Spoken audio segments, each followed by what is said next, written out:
Hello बच्चों, कैसे हो आप। आओ बच्चों, आज हम भारत की खोज जो हिंदी की पूरक पाठ्य पुस्तक है तो उसका पहला पाठ पढ़ते हैं। भारत की खोज पुस्तक को पंडित जवाहरलाल नेहरू जी ने लिखा है। तो पंडित जवाहरलाल नेहरू बच्चों देश के प्रथम प्रधानमंत्री रहे हैं जब हमारा देश आज़ाद हुआ था। तो ये सब बातें आप बच्चे जानते होंगे। ये पुस्तक इन्होंने डिस्कवरी ऑफ इंडिया अंग्रेजी में लिखी है, लेकिन यहाँ 8वीं कक्षा में इसका कुछ अंश हिंदी भाषा में दिया गया है। तो पहला पाठ है अहमदनगर का किला। तो अहमदनगर बच्चों महाराष्ट्र में है। तो अहमदनगर का किला जो इसका प्रयोग ब्रिटिश सरकार ने जेल के रूप में किया था। तो वहीं जेल में रहते हुए पंडित जवाहरलाल नेहरू ने 13 अप्रैल 1944 को यह लिखा है अहमदनगर का किला। तो जेल में वह आज़ादी के लिए रहे, यानी कि उन्होंने आज़ादी की लड़ाई में भाग लिया, इसलिए ब्रिटिश सरकार ने उन्हें जेल में बंद किया था अहमदनगर के किले में, जिसको ब्रिटिश सरकार ने एक जेल के रूप में इस्तेमाल किया था। तो आओ इसको हम पढ़ते हैं। पहला पाठ है ये। यह मेरी 9वीं जेल यात्रा थी। मेरी अर्थात पंडित जवाहरलाल नेहरू जी की। हमें यहाँ आए 20 महीने से भी अधिक समय हो चुका था। जब हम यहाँ पहुँचे तो अंधियारे प्रकाश में झिलमिलाते दूज के चांद ने हमारा स्वागत किया। शुक्ल पक्ष शुरू हो चुका था। तो बच्चों आप छठी की पुस्तक में चांद से थोड़ी सी गप्पे में पढ़ चुके हैं कि भारतीय महीनों में 2 पक्ष होते हैं, कृष्ण पक्ष और शुक्ल पक्ष। तो उसी शुक्ल पक्ष की ये बात कर रहे हैं। तब से हर बार जब नया चांद उगता है तो जैसे मुझे याद दिला जाता है कि मेरे कारावास का 1 महीना और बीत गया। कारावास अर्थात जेल। चांद मेरे बंदी जीवन का स्थायी सहचर रहा है। बंदी होता है जब कैदी रूप में थे पंडित जवाहरलाल नेहरू, सहचर होता है साथी। वही मुझे इस बात की याद दिलाता है कि अंधेरे के बाद उजाला होता है।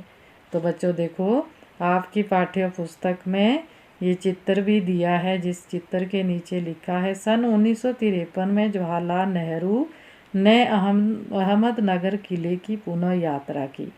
जब हमारा देश आज़ाद हो गया था, जब वे प्रधानमंत्री के पद पर थे, तो उन्होंने दोबारा उस अहमदनगर किले की यात्रा की।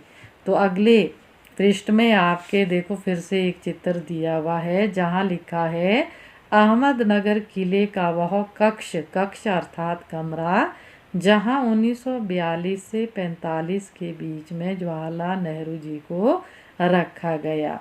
और उस कक्ष की उसमें देखो रूम नंबर 8 ये सब बातें लिखी हुई है कि इस कमरे में उनको कैदी रूप में रखा गया था सन 1942 से सन 1945 तक। अब बच्चों आगे पढ़ते हैं। आगे है अतीत का भार। अतीत होता है बच्चों हमारा बीता हुआ जो समय होता है। दूसरी जेलों की तरह यहाँ अहमदनगर के किले में भी मैंने बागवानी करना शुरू कर दिया। मैं रोज़ कई घंटे तपती धूप में भी फूलों के लिए क्यारियाँ बनाने में बिताने लगा। मिट्टी बहुत खराब थी, पथरीली और पुराने मलबे और अवशेषों से भरी हुई। अवशेष होते हैं जो पुराना, जो मकान टूटे होते हैं उसका जो भाग बचा होता है।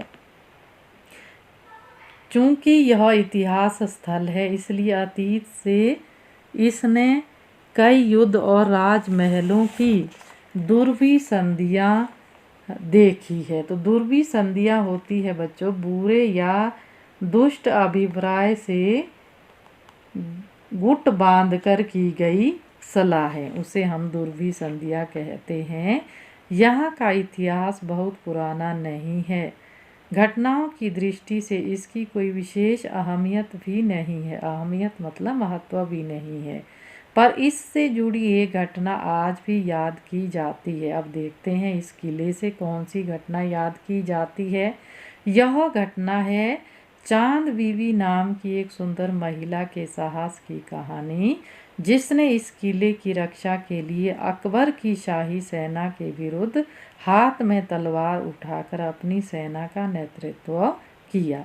तो इस तरह की घटना, पर अंत में उसकी हत्या उसके अपने ही एक आदमी के हाथों हुई। खुदाई के दौरान हमें ज़मीन की सतह के बहुत नीचे दबे हुए प्राचीन दीवारों के हिस्से और कुछ गुंबदों और इमारतों के ऊपरी हिस्से मिले। हम बहुत दूर नहीं जा सके क्योंकि ना तो अधिकारियों से इसकी मंजूरी अर्थात अनुमति, और ना ही हमारे पास इस काम को जारी रखने के साधन थे। अब मैंने कुदाल छोड़कर हाथ में कलम उठा ली, पर मैं जब तक आज़ाद नहीं हो जाता और कर्म के माध्यम से वर्तमान को अपने अनुभव का हिस्सा नहीं बना लेता, मैं उसके बारे में नहीं लिख सकता। ना ही पैगंबर की भूमिका अख्तियार कर मैं फिलहाल भविष्यों के बारे में लिख सकता हूँ। अब इन्होंने जो बच्चों अख्तियार लिखा है, अख्तियार होता है सामर्थ्य या अधिकार। बचा रहता है अतीत, पर मैं उसके बारे में भी किसी इतिहासकार या विद्वान की तरह विद्वतापूर्ण शैली में नहीं लिख सकता। मैं पहले की तरह अपने आज के विचारों और क्रियाकलापों के साथ संबंध स्थापित करके ही उसके बारे में कुछ लिख सकता हूँ।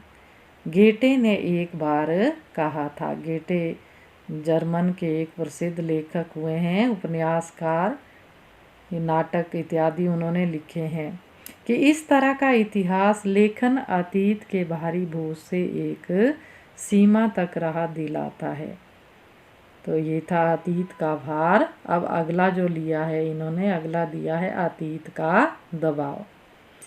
दबाव भला हो या बुरा दोनों तरह अभिभूत करता है। अभिभूत मतलब प्रभावित करता है।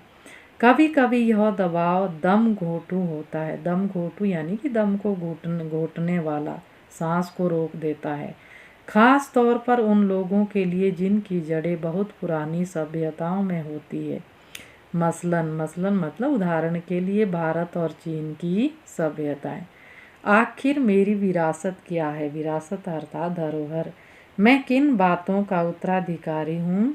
क्या उन सब का जिसे मानवता ने दसियों हजारों साल के दौरान हासिल किया, उसकी विजयों के उल्लास का, उसकी पराजयों की दुखद यंत्रणा का, यंत्रणा होता है कष्ट देना किसी को, मानव के उन हैरत अंगेज होता है हैरान कर देने वाले साहसिक कार्यों का, जिनकी शुरुआत युगों पहले हुई और जो अब भी जारी है और हमें आकर्षित करती है। मैं इस सब का वारिस हूँ। वारिस अर्थात उत्तराधिकारी हूँ। साथ ही उस सब का भी जिसने पूरी मानव जाति की साझेदारी है। हम भारतवासियों की विरासत में एक खास बात है जो अनोखी नहीं है, क्योंकि कोई व्यक्ति औरों से एकदम अलग नहीं होता। अलबत्ता एक बात हम लोगों पर विशेष रूप से लागू होती है, जो हमारे रक्त, मांस और अस्थियों में समाई है। इसी विशेषता से हमारा वर्तमान रूप बना है और हमारा भावी रूप बनेगा। इसी विशिष्ट विरासत का विचार और वर्तमान पर इसे लागू करने की बात एक लंबे अरसे से मेरे मन में घर किए हैं। मैं इसी के बारे में लिखना चाहता हूँ। विषय की कठिनाई और जटिलता मुझे भयभीत करती है। मुझे लगता है कि मैं सतही तौर पर इसका स्पर्श ही कर सकता हूँ। तो बच्चों, ये हमने आज पंडित जवाहरलाल नेहरू जी द्वारा जो ये पुस्तक लिखी गई है, डिस्कवरी ऑफ इंडिया, और इसका कुछ अंश भारत की खोज हिंदी में हमारे सामने दिया है पूरक पाठ्य पुस्तक के रूप में। तो पहला पाठ पढ़ा तो आपको इसकी कुछ समझ बनी होगी। इसी उम्मीद के साथ आज की वीडियो बस